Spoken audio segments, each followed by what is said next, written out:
Si alguien nos ayuda leyendo desde el 7, por favor, hasta el 15 inicialmente. Amén. Desde el 7 Sí, por favor. dice, y entonces fueron abiertos los ojos de ambos, y conocieron que estaban desnudos. Entonces cosieron hojas de higuera y se hicieron delantales. Y oyeron la voz de Jehová, Dios que se paseaban en el huerto al aire del día. Y el hombre y su mujer se escondieron de la presencia de Jehová, Dios de entre los árboles del huerto. Mas Jehová Dios llamó al hombre y dijo, ¿dónde estás tú? Y él respondió, oí tu voz en el huerto y tuve miedo, porque estaba desnudo y me escondí. Y Dios le dijo, ¿quién te enseñó a que estabas desnudo? ¿Has comido del árbol de que yo te mandé no comieses? Y el hombre respondió, la mujer que me diste por compañera me dio del árbol y comí. Entonces Jehová Dios dijo a la mujer, ¿qué es lo que has hecho? Y dijo la mujer, la serpiente me engañó y comí. Jehová Dios dijo a la serpiente, por cuanto eso hiciste, maldita serás entre todas las bestias, entre todos los animales del campo. Sobre tu pecho andarás y polvo comerás todos los días de tu vida. 15 también. Sí, por favor. Pondré enemistad entre ti y la mujer, entre tu simiente y la simiente suya. Esta te herirá en la cabeza y tú le herirás en el calcañar. Amén, gracias. Bueno, recordemos que estamos estudiando la segunda edad. La primera edad tiene que ver antes de edad, preadámica, Dios y los ángeles. Luego Dios y la creación, incluido el ser humano. Dios inicialmente creó al ser humano totalmente perfecto, pero con capacidad de decisión. Y esa capacidad de decisión, pues la ejecutó intentando independizarse de Dios y por eso se cayó en el pecado, pecado que empezó a transmitirse a partir de ese momento. Empezaron a morir, como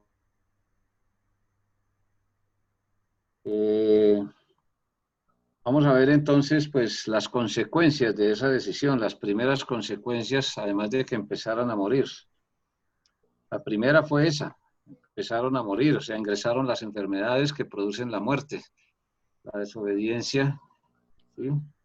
Y el intento de independizarse de la voluntad de Dios. Entonces fueron abiertos los ojos de ambos y conocieron que estaban desnudos. Entonces cosieron hojas de higuera y se hicieron delantales. En ese momento aparece la culpa. Dejan de ser inocentes y pasan a ser conscientes de pecado. ¿Sí?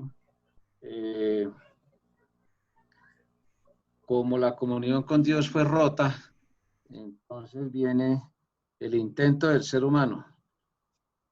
Dice, conocieron que estaban desnudos y entonces cosieron hojas de higuera y se hicieron delantales. Lo máximo que podían hacer ellos por ellos mismos era intentar cubrir su pecado, su culpa, su vergüenza, sus temores, todo lo que produce el pecado, ¿no? El alejamiento de Dios, la caída inicialmente. Y en el 8 dice, oyeron la voz de Jehová Dios que se paseaba en el huerto, al aire del día, y el hombre y su mujer se escondieron de la presencia de Jehová Dios entre los árboles del huerto. Mas Jehová Dios llamó al hombre y le dijo, ¿dónde estás tú? Pues Dios le hace una pregunta, pues llamándolo a juicio, no porque Dios no supiera, porque obviamente Dios sabía, ¿sí? La pregunta de dónde estás tú, pues tiene que ver con el alejamiento que él tenía en ese momento, ¿no? Él respondió, oí tu voz en el huerto y tuve miedo, porque estaba desnudo y me escondí. Y Dios le dijo, ¿quién te enseñó que estabas desnudo? ¿Has comido del árbol de que yo te mandé no comieses? Y el hombre respondió, la mujer que me diste por compañera me dio del árbol y yo comí. Evidentemente ahí se ve la intención del ser humano, que ya había caído en pecado, de excusarse. ¿sí? De adjudicarle la culpa, primero a Dios, segundo a la mujer, ¿sí? Entonces Jehová Dios dijo a la mujer, ¿qué es lo que has hecho? Y dijo la mujer, la serpiente me engañó y comí. Y Jehová Dios dijo a la serpiente, por cuanto esto hiciste, maldita serás entre todas las bestias. O sea que todo el reino animal fue afectado por la caída del hombre, ¿sí? Y entre todos los animales del campo, sobre tu pecho andarás. O sea, la forma de movilizarse la serpiente antes de ser utilizada por Satanás, pues era diferente. Ahora pues iba a andar sobre el pecho. Polvo comerás todos los días de tu vida. Ahí básicamente es un símbolo de humillación, no es un elemento de la dieta de la serpiente. Sí, es una manera de decirle a Dios que pues la creación, incluidos los animales que había utilizado Satanás por el pecado del hombre, y eso es muy evidente, ¿no? Vemos que el pecado del hombre afecta todo el medio ambiente de los animales, el hábitat de los animales, todo lo que está relacionado con la creación o como se le conoce bíblicamente, ¿sí? Todo el entorno. Y aquí viene el 15, porque viene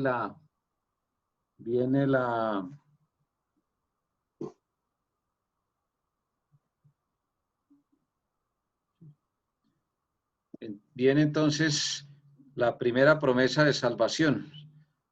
Pondré enemistad entre ti. La serpiente representa a Satanás y a la descendencia de Satanás. Y la mujer. Y entre tu simiente y la simiente suya. O sea, la descendencia de la serpiente, la descendencia de Satanás y la descendencia de la mujer.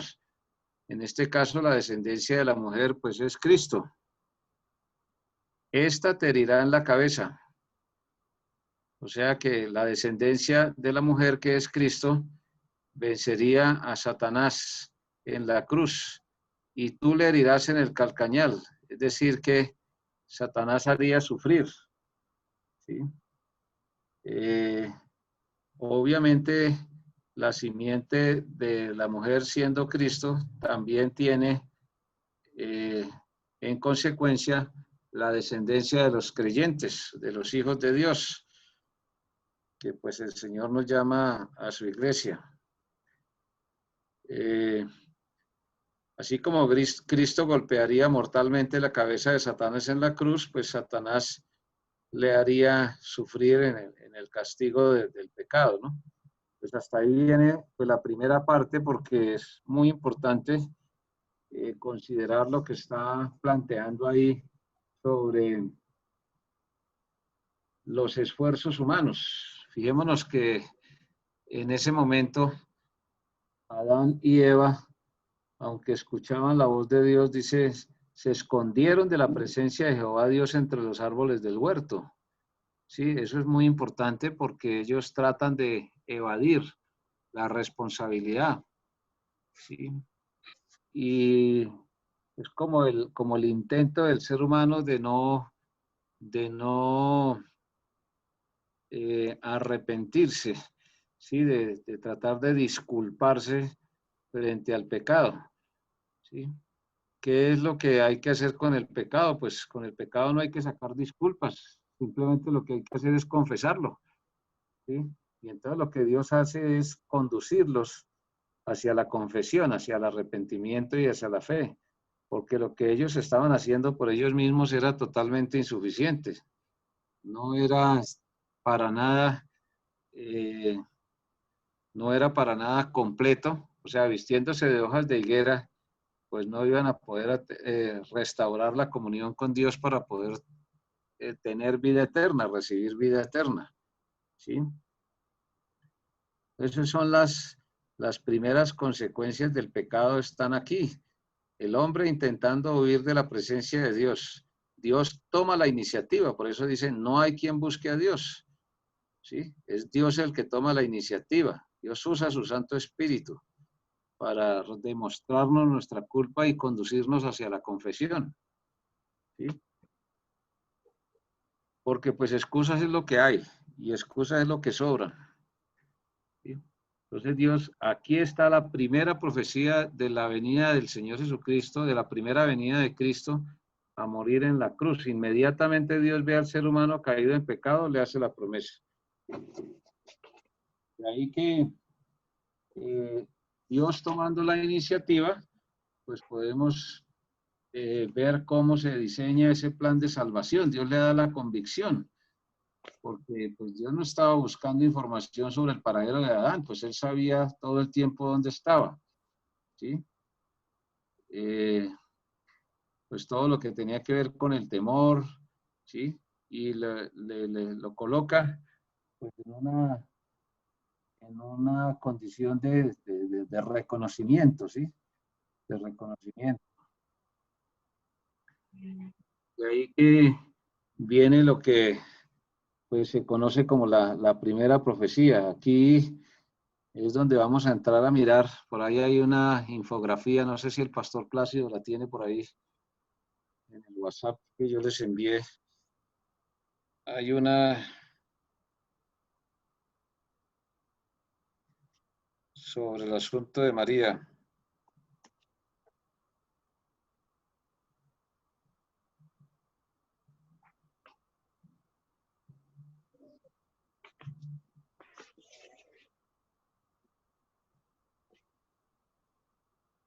Ahí también se podría entonces decir que esta profecía fue anunciada por el mismo Señor Jesucristo, por Dios. Ahí del versículo Ahí 3:15. estaba, ahí estaba la Trinidad, porque dice Jehová Dios, ¿sí? El que vive por sí mismo. O sea, Jehová Elohim. Ahí Dios es Elohim, Jehová Elohim. ¿Sí?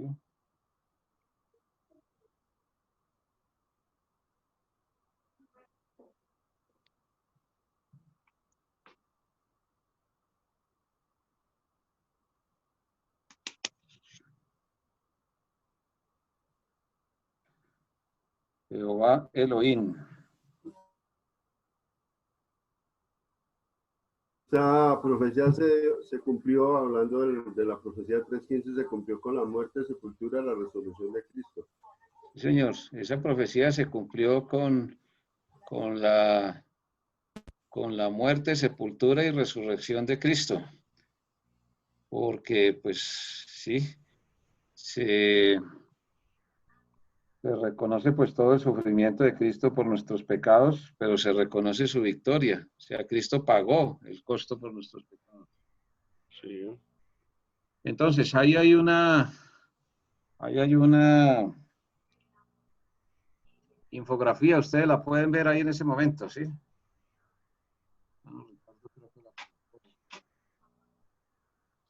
Está circulando en las redes esto y pues nos sirve para mirar ahí en detalle.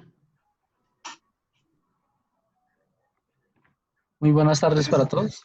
Buenas tardes, hermano Andrés. Buenas tardes, hermano. Buenas tardes, hermano. ¿Cómo está, hermano Buenas Andrés? tardes para todos. Buenas tardes, hermano. Buenas tardes, hermana María. Dios le bendiga. Gracias, pastorcito, lo mismo.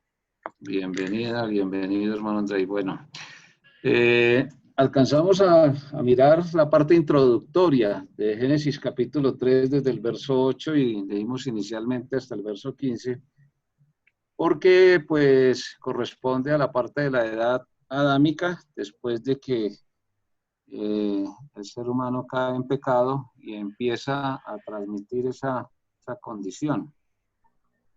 Dios lo llama, Adán quiere como huir de la presencia, se escondieron. Dios toma la iniciativa, lo llama y le hace una serie de preguntas. Adán le echa la culpa a Dios y a la mujer le echa la culpa a la serpiente y entonces Dios entra a solucionar el asunto prometiéndole un salvador tanto a Adán y a Eva como a la humanidad y obviamente pues en el futuro, Cristo restaurará en su reino milenial toda la parte de la creación, porque pues el pecado del ser humano es muy evidente, afecta a toda la creación, lo que hoy en día en términos científicos, por ejemplo, se conoce como el medio ambiente o el contexto o el entorno o las diferentes formas de vida. Hay varias maneras de llamar a la creación. Dios utiliza el término preciso, creación. Entonces les da la promesa. Enemistad entre ti, o sea, la descendencia de la serpiente, que es Satanás, y la mujer. La descendencia de la mujer es Cristo. La descendencia, Cristo y la descendencia heriría en la cabeza a Satanás, o sea, en la cruz del Calvario, le vencería y en el caso de Satanás, pues haría sufrir al Señor Jesucristo en el pago por nuestros pecados. Un resumen ahí de la realidad de esta primera profecía. Aprovechamos que pues hay una infografía que está circulando por ahí en las redes sociales. El hermano Andrés nos la hizo llegar, entonces vamos a aprovechar ya que aquí aparece pues una relación con este tema.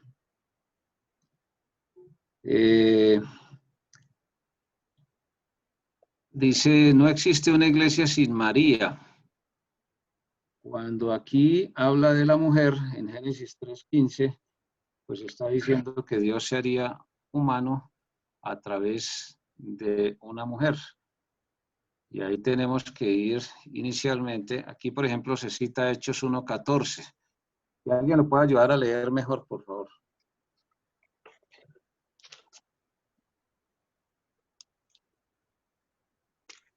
Amén, hermanos. Ahí dice Hechos 1:14.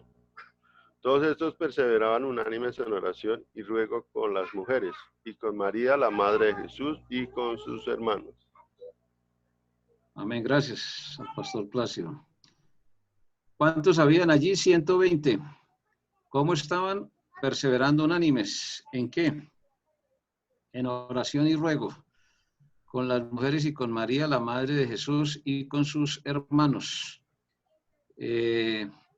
Aquí dice, no existe una iglesia sin María. En cierto sentido, sabemos que María fue miembro o miembra de la iglesia del Señor Jesucristo.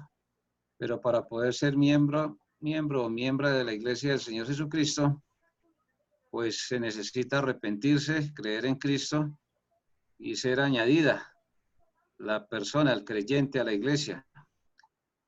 Las preguntas de rigor pues son, ¿María recibió a Cristo como Salvador personal? Lo sabemos por el Evangelio de Lucas.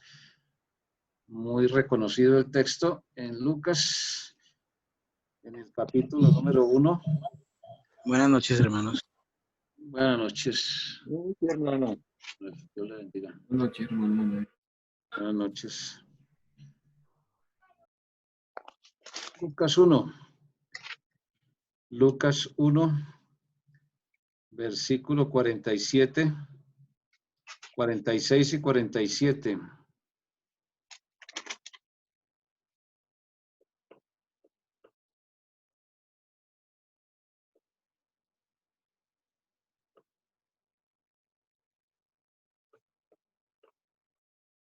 Entonces María dijo, engrandece mi alma al Señor. Mi espíritu se regocija en Dios, mi Salvador.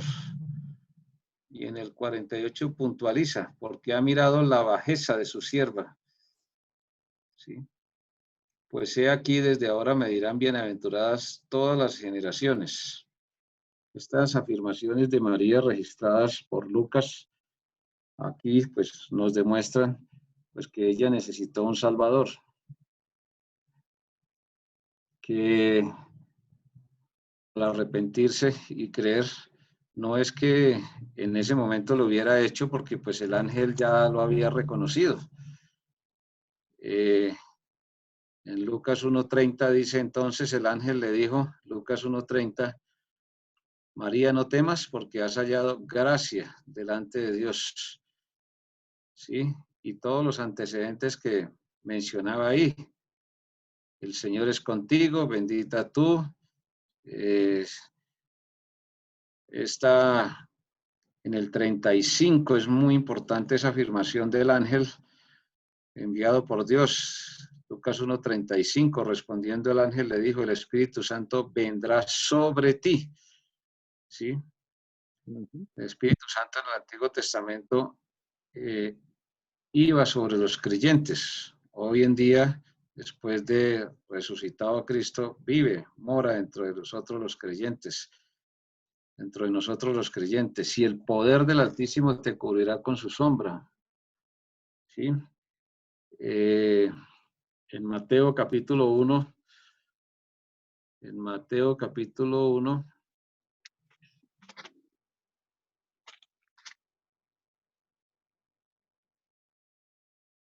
un texto supremamente conocido, dice Mateo 1:17,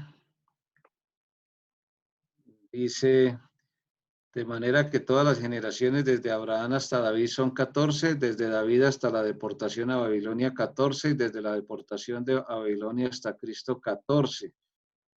¿Sí? Eso es bien importante porque se ve la descendencia en la parte humana y muchísimo más puntual todavía con relación a la parte humana estrictamente de María.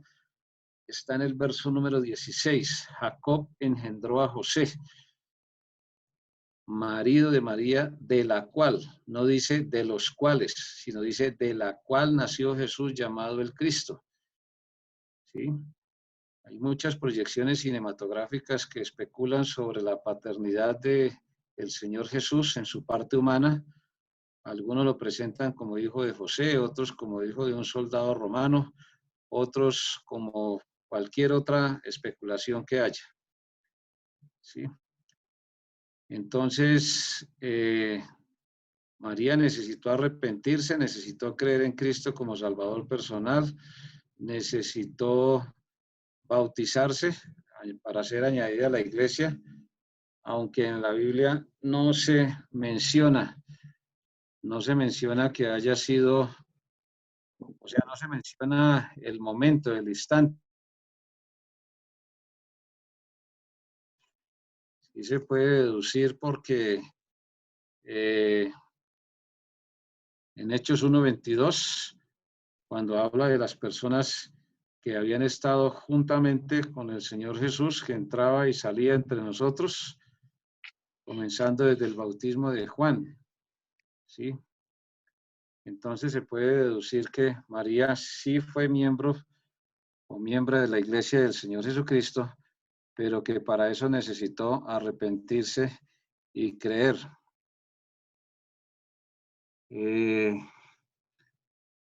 Adicionalmente a eso, pues... Perdón, pastor, pero sobre ese tema, ¿hay algún versículo que apoye el tema de que ella se arrepintió? Este que acabamos de leer en Lucas 1, engrandece mi alma, Dios, mi Salvador. Si ella no hubiera necesitado un Salvador, no lo hubiera manifestado. ¿Sí? Sí, claro. Y si ella... Ahora, aquí, por ejemplo, menciona que Jacob engendró a José, marido de María, ¿sí? Y en Lucas capítulo 3, que también es relativamente conocido, Lucas capítulo 3, en el versículo número 23.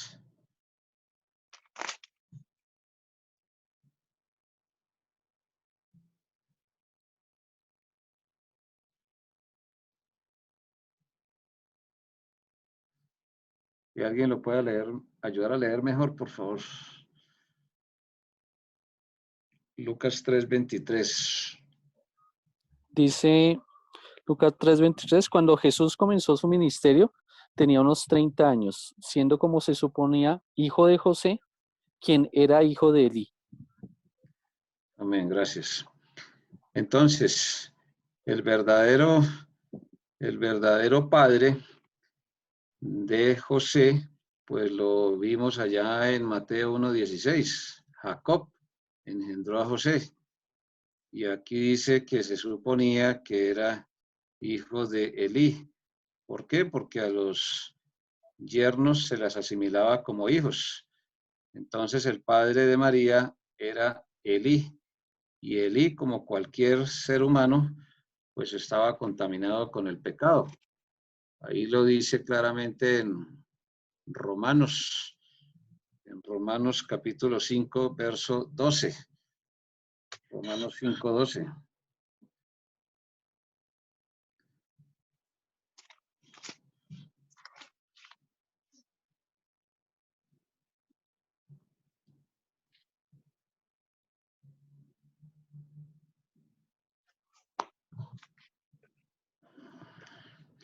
Por tanto, como el pecado entró en el mundo por un hombre, o sea, por Adán, y por el pecado la muerte, así la muerte pasó a todos los hombres, o sea, a todos los humanos, por cuanto todos pecaron.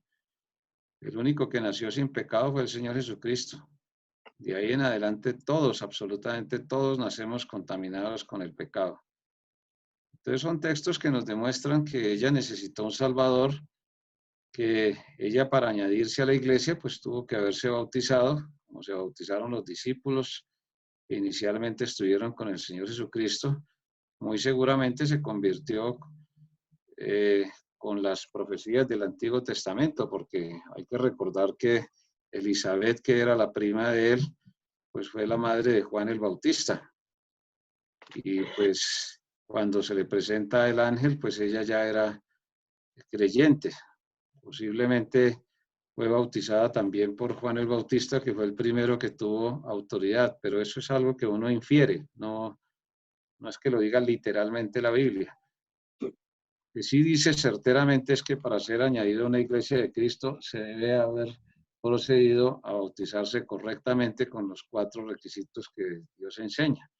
En el caso de Juan tenía autoridad directa de Dios, después esa autoridad pasó a la iglesia local. Entonces, pues aclarado eso, porque eso es bien, bien importante porque es el punto de partida, ¿sí? Algunos dicen que María supuestamente ascendió, ¿sí? 15 de agosto, pues obviamente estas cosas se mencionan con mucho respeto, pero 15 de agosto celebran la supuesta asunción de María, ¿sí? Pero pues es un tema un poco extenso porque pues eso hasta 1950 el Papa Pío XII confirmó esa celebración como un dogma de fe. Eso ya venía desde el siglo IX, un Papa Nicolás I. Bueno, esa historia está por ahí en varios sitios, en varios libros, lo que llaman el magisterio de la iglesia, está en internet, se encuentra hoy en día. Sí. Pero fue oficialmente en el concilio, el supuesto concilio cristiano de Calcedonia, año 451, siglo V,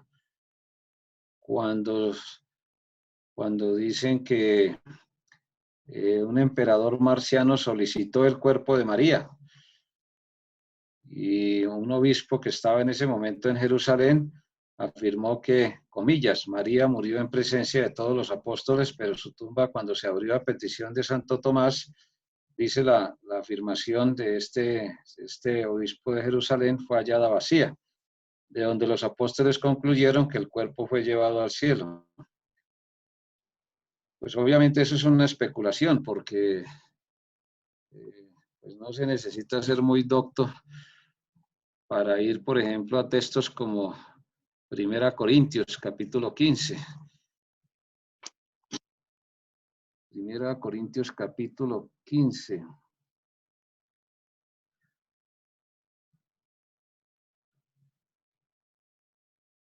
Versículo 20.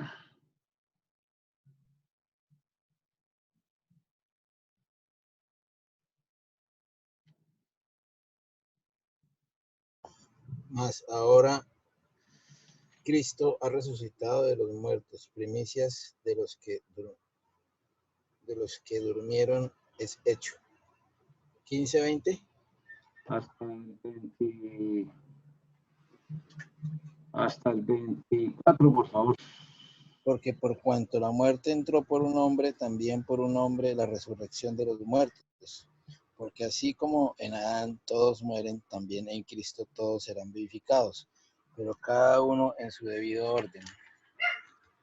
Cristo las primicias, luego los que son de Cristo en su venida, luego el fin, cuando entregue el reino de Dios y Padre, cuando haya suprimido todo dominio, toda autoridad y potencia. Amén. Amén. Amén. Es muy claro ahí. ¿Quién es el primero que resucita? Cristo. Todos los demás, dice, luego los que son de Cristo. ¿Está incluida ahí María? Obviamente. Ahí está incluida María, la madre en la parte humana del Señor Jesucristo. Sí fue miembro de la iglesia, claro que sí. Necesitó un Salvador porque nació también contaminada con el pecado. Sí, se arrepintió, creyó, se añadió a la verdadera iglesia del Señor Jesucristo. Sí, la menciona ahí. Y su cuerpo, pues está esperando la resurrección. ¿Sí? Por ninguna parte, si hubiera ascendido, entonces este texto tuviera que haber sido modificado, porque aquí es muy claro, ¿sí? A nadie se le ha dado un nuevo cuerpo, sino hasta que Cristo regrese por segunda vez. Dice Cristo las primicias. Cristo las primicias. Pero, pastor, me va a poner en el plan de, pues quiero tener muy claro el tema. Pero en ese texto, por ejemplo, no se menciona ni a Enoc ni a Elías. Ajá. O cómo se interpreta eso. Lo digo pues para que alguien que diga, bueno, pues no se menciona a Enoc, ni a Elías, ni a María. Sí. No se menciona ni a Lot, no se Ni a menciona a Moisés. nadie más. Sí. Porque Enoc y Elías fueron arrebatados antes, ¿sí? Antes de la primera venida del Señor Jesucristo, antes de que Él muriera, fuera sepultado y resucitara. Eso es cierto. Enoc y Elías fueron arrebatados, ¿sí? Y pues, en cierto modo, la Biblia pues lo reconoce. Pero eso fue anterior, después de que Cristo, por eso dice, cada uno en su debido orden, Cristo las primicias, y luego los que son de Cristo en su venida, ¿sí? Los que son de Cristo, pues, con esa salvedad, con la salvedad de Enoc y de Elías que fueron arrebatados, ¿sí? Llevados como un tipo del rapto de la iglesia, se puede decir, ¿no? Porque pues ellos sí fueron arrebatados. Pero no solamente por eso, sino porque definitivamente no hay evidencias de que María hubiera sido llevada como dicen algunos, pues en cuerpo y alma. El término técnico es asunción. Hacen la diferencia con la ascensión de Cristo. Ellos dicen que fue llevada. Pero pues es cierto, Enoc y Elías fueron antes, ¿sí? Pero pues aquí habla del orden de las resurrecciones, ¿sí? O sea, no presenta, a María no la presenta en ninguna parte. Vamos a suponer que fuera, ¿verdad? Que María hubiese sido llevada en cuerpo y alma. Lo de Enoc y de Elías se registra como un antecedente, una especie como de forma de ver cómo el Señor puede raptar y puede llevar. Pero por Pastor, ningún... y Sí, hermano. también como para completar, bueno, o sea, en la Biblia no hay un versículo que determine, por ejemplo, Enseñanzas. tampoco la muerte de María, pero históricamente ¿existe algo sobre el tema? Históricamente, Sí. digamos que sea validado, que sea realmente validado, no, porque había muchas escrituras adicionales que fueron apócrifas o de dudosa procedencia. Por ejemplo, circulaban mucho evangelios de Tomás, otros evangelios, ¿sí? y muchos otros textos que pues, eran simplemente narraciones literarias, ¿sí? Como cualquier tipo de narración literaria. En todas las épocas de la historia de la humanidad, pues ha habido narración literaria porque pues Dios le dio la capacidad al ser humano de hacer literatura, pero validadas a la luz de la palabra de Dios, no. Históricamente, digamos que el catolicismo romano se ha abrogado como ese derecho de tener esa, lo que les narré ahorita, pues es como lo que se conoce como lo que más ha especulado el catolicismo romano. No es extraño porque desde las culturas antiguas, los egipcios, los mesopotámicos, los mismos babilonios, los caldeos, todos ellos, a raíz de la fertilidad de la mujer, pues Satanás utilizó esa inclinación al reconocimiento maternal para darle una característica sobrenatural y endiosar, formar algunas diosas femeninas. En la antigüedad fueron muy famosas las diosas en todas las culturas. Todavía siguen siendo famosas. Afrodita sigue siendo muy famosa, de ahí sacaron afrodisíaco. Juno, perdón, y bueno, toda una cantidad de mujeres que fueron endiosadas en las diferentes culturas de la antigüedad, pero históricamente que tenga una validez certera con relación al cuerpo de María o a su asunción o cualquier otra cosa, no hay una referencia. Simplemente lo que leí ahorita sobre el catolicismo romano, o sea que este obispo de Jerusalén, pues cuando este emperador solicitó el cuerpo de María, él dijo que había resucitado. Es que es tanta digamos, es tanta la diferencia con el texto bíblico que solamente hasta el año 1950 Pío XII confirma la celebración como dogma de fe. O sea, eso se demoraron muchos años en confirmar eso como un dogma de fe. ¿Sí? Está totalmente alejado de Efesios 2:20, porque es que nunca hubiera estado profetizado en la Biblia, hubiera estado claramente enseñado. ¿Sí? Cristo lo hubiera mencionado, pero no lo hace. Entonces, ni históricamente, ni mucho menos bíblicamente.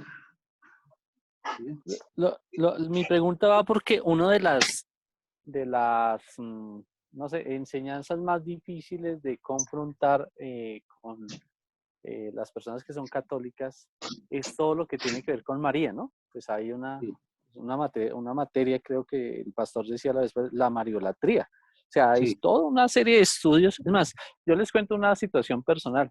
Imagínense que cuando yo, pues siempre les he dicho que yo nací en un hogar cristiano. Alguna vez yo me leí un libro que tenía que ver eh, con la Virgen de Guadalupe. Bueno, me puse a leer el libro. La verdad, pues no me causaba como tranquilidad el autor, pero me puse a leerlo y una de las cosas que sustentaba el autor de la veracidad del tema era que en haciendo análisis profundos pues de la imagen que reposaba ahí, en los ojos de María, en la pintura, por eso decía que no era una pintura, sino que, pues, que había sido como una iluminación, bueno, una cosa parecida. Y entonces había una cosa que se llama el efecto de la triple reflexión. Y eso hace referencia a que el ojo está compuesto de varios segmentos que son cristalinos, y entonces cuando uno ve una imagen y se refleja en la parte interior, vuelve y se refleja de vuelta en otra parte del ojo, y se forma lo que se llama el efecto de la triple reflexión. Y eso está, pues, mostrado en gráficas y no sé qué hay. Eso está ahí en esa imagen, y entonces decían que eso no hubiera sido posible a través de una pintura porque ese efecto no se conocía para la época que apareció. Entonces, con esa enseñanza en mi mente, durante mucho tiempo, pues yo pues decía, efectivamente, eso es un milagro, porque ¿cómo van a saber? ¿Sí? Y se los digo porque, bueno, ya uno pues ha entendido algún otro tipo de cosas. Creo que alguna vez le comentaba al pastor, él me decía pues que efectivamente son eventos sobrenaturales no necesariamente de Dios, sino efectivamente para desviar a muchas personas, ¿no? Y entonces, igual que ese, pues hay de muchas otras apariciones, ¿no? Y ese pues era un texto más o menos ilustrado. Lo leí porque yo efectivamente yo soy licenciado en física y estaba viendo algo con De la óptica y refracción. me apareció, sí, me apareció el tema, entonces me devoré, me acuerdo que estaba sentado en la Luis Ángel Arango, cogí ese libro y me lo devoré en 2 horas, ahí lo terminé, porque me pareció como interesante y quedé pues bastante eh, eh, pues consternado con ese milagro que narraban ahí. Entonces, en eso yo siento que tenemos, bueno, al menos yo, lo digo desde mi parte, uno muy bien fundamentado para uno, pues no lastimar la susceptibilidad, pero uno tener muy claro, pues eso que dice ahí, ¿no? Que no existe una iglesia sin María. Y es en cuenta de las cosas que le planteaba al pastor cuando me llegó esta imagen, es, es como a través de efectivamente, alguien puede decir, efectivamente no tenemos que dejarnos engañar, porque no existe un Dios sin iglesia, porque no existe Jesús sin madre, entonces, sí, no existe una iglesia sin papa, porque ahí entonces referencian ahí el texto de que sobre esta roca construiré mi iglesia, y todas las otras, ¿no? Entonces, Sí. pues sí, pues quería intervenir en ese sentido, ¿no? Que quitar ese pensamiento muy dedicado a la Virgen María, pues no es un tema fácil, ¿no? Sí, ahí el principio por excelencia es el que funciona.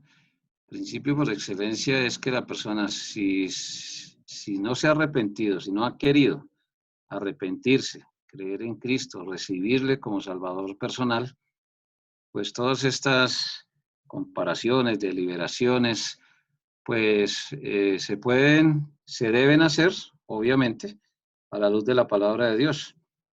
Pero solo el Espíritu de Dios es el que lo guía a uno hacia la verdad, porque insisto mucho en que la mayor parte de los documentos históricos que hay de esa época, pues están muy atravesados por la literatura y no tienen, digamos, bueno, Heródoto, por ejemplo, que es de los grandes historiadores griegos, pues es uno de los más imparciales en el campo del judaísmo, en el campo del pueblo judío, pues hay algunos historiadores también muy reconocidos, que pues los hemos mencionado ahí en Historia de la Iglesia. Pero la verdad es que cualquier tipo de evento histórico de los primeros siglos referidos al cristianismo, siempre hay que validarlo a la luz de la palabra de Dios. Sí, por lo menos para ir como, por lo menos preliminarmente concluyendo el tema, uno puede mirar el Evangelio de Juan cuando el Señor Jesucristo desarrolla su primera señal milagrosa, en Juan capítulo 2.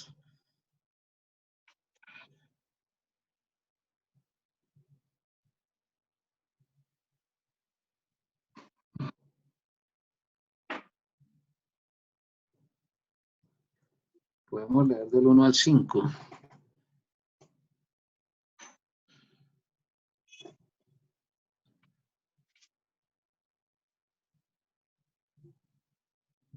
Amén. Las bodas de Canaán. Sí. Al tercer día se hicieron unas bodas en Canaán de Galilea y estaba allí la madre de Jesús. Y fueron también invitados a las bodas Jesús y sus discípulos. Y faltando el vino, la madre de Jesús le dijo, no tienen vino. Jesús le dijo, ¿qué tienes conmigo, mujer? Aún no ha venido mi hora. Su madre dijo a los que servían, haced todo lo que os dijere. Bueno, hasta ahí, gracias. Sí, obviamente este es otro de los textos, perdón, que son muy desviados también, porque lo utilizan precisamente para justificar una supuesta intermediación, intercesión de María ante el Señor Jesucristo. Y bueno, hay toda una serie de elaboraciones, de argumentaciones, algunas muy refinadas, otras no tanto. Pero lo cierto es que aquí literalmente, si uno aplica análisis bíblico sencillo, sin entrar mucho en la parte de la hermenéutica, pues se ve muy claro que ella indica en sentido espiritual, haced todo lo que os dijere, ¿sí? Ya que era suficiente con lo que Cristo decía, con lo que Cristo hacía, ¿sí? Nunca ella se abrogó ningún derecho. Nos coincide muy, con esto ya termino para darle el paso al pastor Plácido. De pronto los otros puntos los podemos mirar en la parte de la historia de la iglesia para compararlos, mirarlos. Pero ya que hoy vimos Génesis 3:15, la primera profecía, aunque nos falta porque hay un texto en Apocalipsis que también está mal interpretado, pero que pues vamos a mirarlo en algún momento oportuno. Pues ahí se ve muy claramente que no hay ninguna relación con ninguna intercesión, con nada, absolutamente nada. Haced todo lo que os dijere, ¿sí?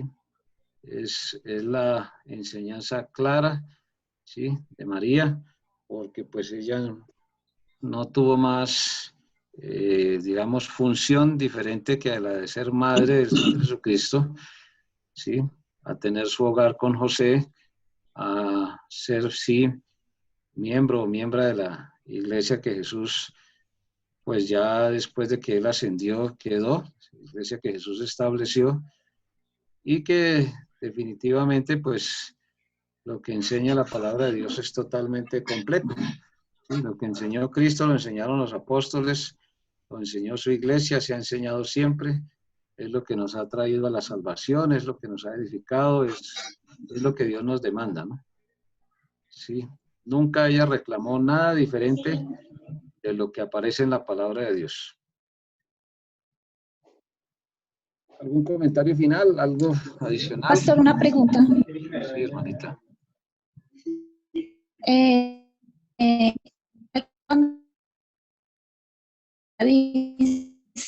Uy, está mala la señal. No le escuchamos, hermanita María, no le escuchamos. Para que lo escriba por el chat, hermana, porque no se le escucha bien, si es posible. Por favor.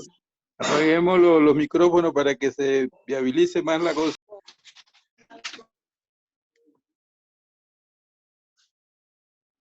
Sí, gracias, hermano José Manuel. Por aquí nos saluda la hermana Sandra. Hermana Sandra Carolina, buenas tardes a todos, hermanos.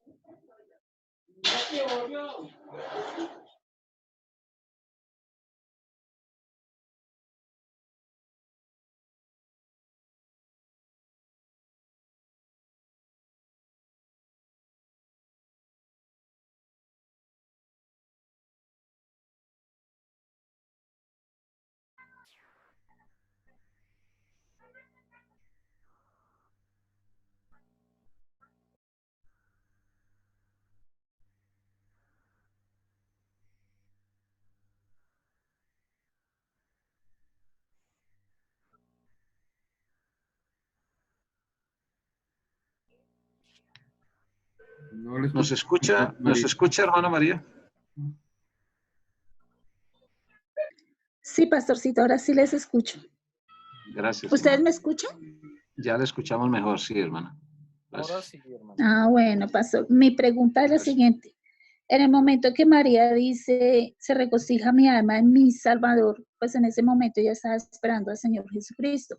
Mi pregunta es, ¿ella se refirió a mi Salvador, al Señor Jesucristo o a Dios como Salvador? Era Dios como Salvador, ¿cierto? Es que Cristo es Dios en su parte divina y en su parte humana, pues iba a morir por nuestros pecados. Cristo tiene dos naturalezas. Entonces, cuando ella afirma, ahí en Lucas capítulo 1. Sí. Engrandece mi alma al Señor, y mi espíritu se regocija en Dios, mi Salvador. ¿Sí? Es muy claro que ella estaba reconociendo que como era una obra, hay varias cosas, es un poquito extenso, pero en unos segundos voy a tratar de resumirlo. Para que a una mujer le digan que queda embarazada del Espíritu Santo se necesita bastante fe. Primero. Segundo, ella conocía suficientemente las profecías. Sí. ¿Sí? Sí. Por eso les decía que hay una profecía, una El enseñanza. Antiguo Testamento. Sí, el Antiguo Testamento. Y hay un texto que está pues, muy mal interpretado en Apocalipsis 12, pero pues no tenemos el tiempo de mirarlo. En algún momento, si Dios lo permite, lo miraremos. Entonces el ángel le dice que no tema, porque ha hallado gracia delante de Dios y concebirá. Y él le dice, no conozco varón. ¿Sí? El Espíritu Santo vendrá sobre ti. Le dice, nada imposible para Dios en cuanto a lo bueno. Y hágase conmigo conforme a tu palabra. La secuencia de la situación que se va dando va demostrando el arrepentimiento y la fe de ella. Entonces, la conclusión que se saca es en el 46 y 47, ¿sí? Porque inclusive en el 45, casi siempre se hace mucho énfasis en el 47, porque cuando dice entró en casa Zacarías, saludó a Elizabeth, Elizabeth, la salud de María, la criatura saltó en su vientre, Elizabeth fue llena del Espíritu, estoy leyendo en el 41. El 42 exclamó a gran voz y dijo, bendita tú entre las mujeres y bendito el fruto de tu vientre. ¿Por qué se me concede esto a mí, que la madre de mi Señor venga a mí? Porque tan pronto como llegó la voz de tu salutación a mis oídos, la criatura saltó de alegría en mi vientre. O sea, Juan el Bautista. Y bienaventurada la que creyó, porque se cumplirá lo que le fue dicho de parte del Señor. Entonces María responde, ¿sí? Porque está fundamentada en la parte de la fe, la que creyó, ¿sí?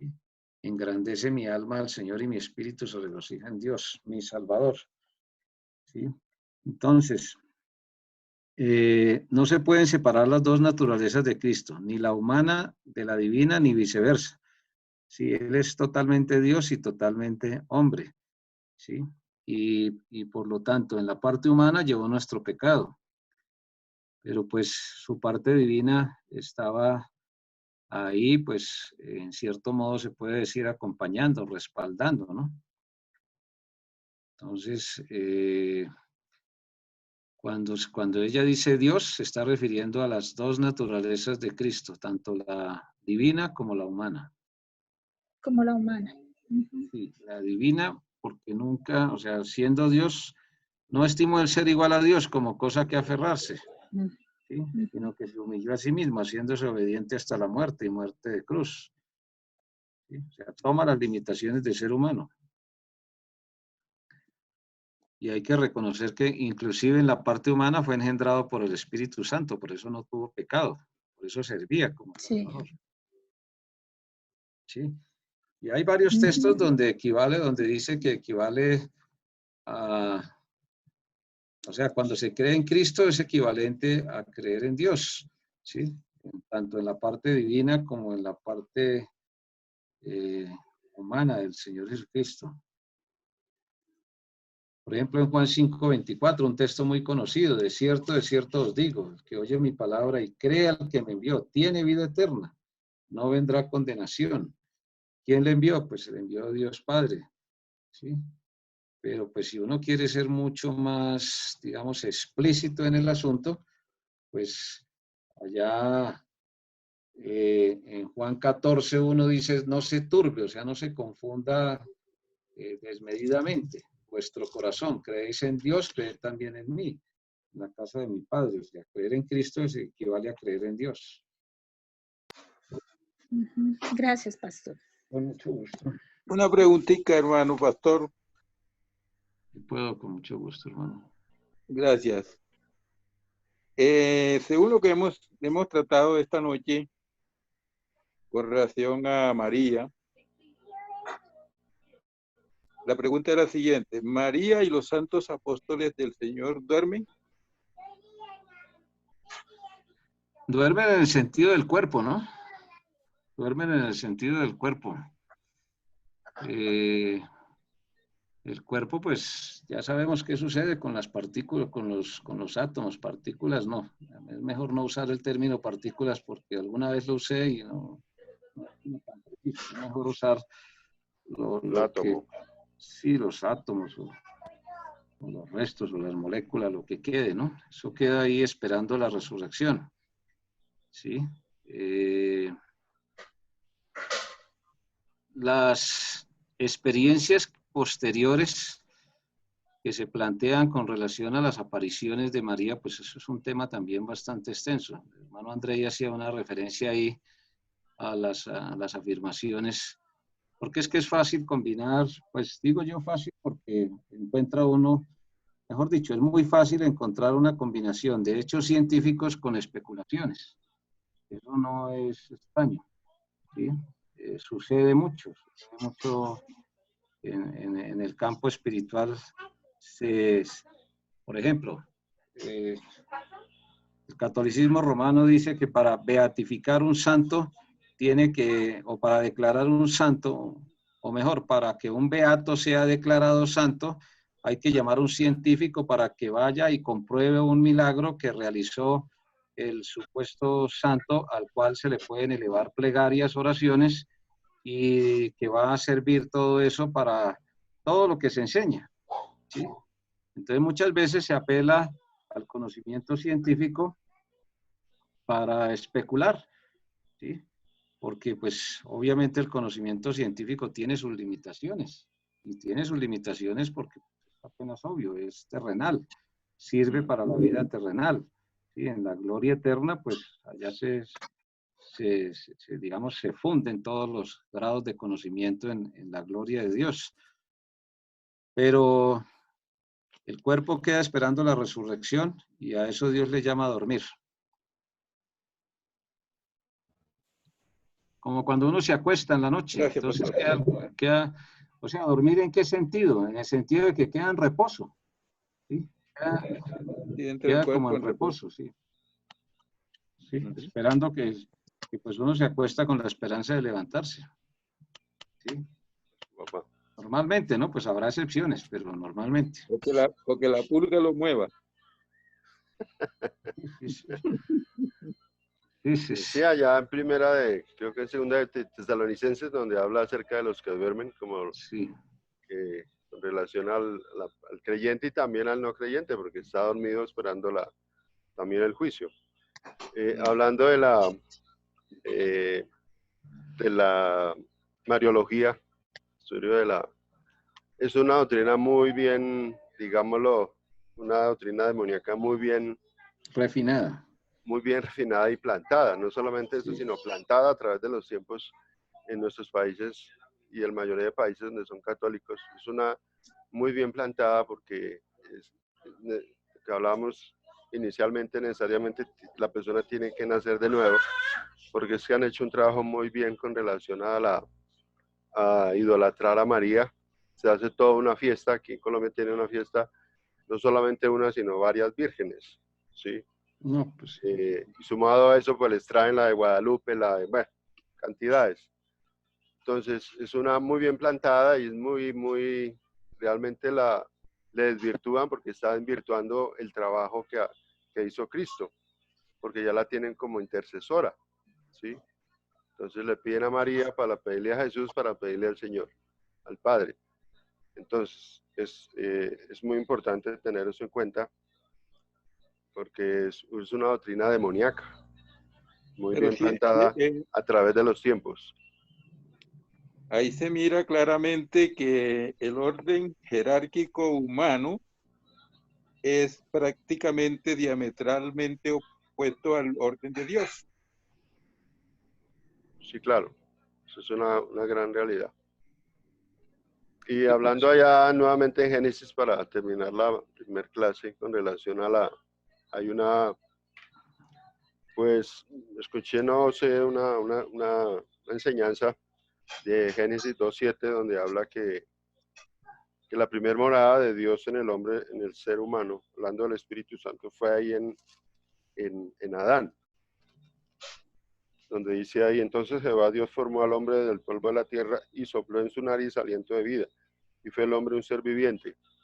La primera habitación de Dios a través del Espíritu Santo fue ahí, y pues con relación ahí cuando él desobedeció, la primera muerte fue muerte espiritual, se separó el espíritu, murió espiritualmente el hombre de Dios con relación a esa comunión que él tenía inicialmente, que fue la primera muerte, la muerte espiritual, ¿sí? Por eso es necesario nacer de nuevo, hablando espiritualmente, ¿sí? Con relación a esa parte es muy importante, hablando del nuevo nacimiento, y pues es importante con relación a la habitación del Espíritu Santo en el hombre. Porque pues de ahí empezó Dios nuevamente a la comunicación con el hombre, allá en el monte, en los montes, después del tabernáculo, después el templo, y finalmente nuevamente viene el Señor a morar en el creyente cuando nace de nuevo. Sí, gracias. Gracias. Sí, hay mucho. O sea, esta materia de Biblia Noche, estas partes de Génesis, o sea, son fundamentales porque es que pues los orígenes de los ángeles, los orígenes del pecado, los orígenes del ser humano, de la creación, el origen aquí, o sea, la primera profecía, el plan de salvación, todo lo que estamos estudiando, pues vale la pena mirarlo en detalle porque es que no es, o sea, teniendo esto claro, pues hay muchas otras enseñanzas de la palabra, o mejor dicho, toda la enseñanza de la palabra de Dios. Por eso Satanás ataca tanto el libro de Génesis, el libro de los principios, de los fundamentos, porque está ahí pues la esencia, ¿sí?, de la obra de Cristo a favor del ser humano y de toda la creación. Muchas gracias, hermanos, hermanas. Dios nos bendiga. El pastor Plácido, adelante con hermenéutica. ¿Hoy corresponde hermenéutica o defensa? Por sus enseñanzas con relación a esos temas, porque se necesita muy bien ir analizando capítulo por capítulo, comienzos de los orígenes.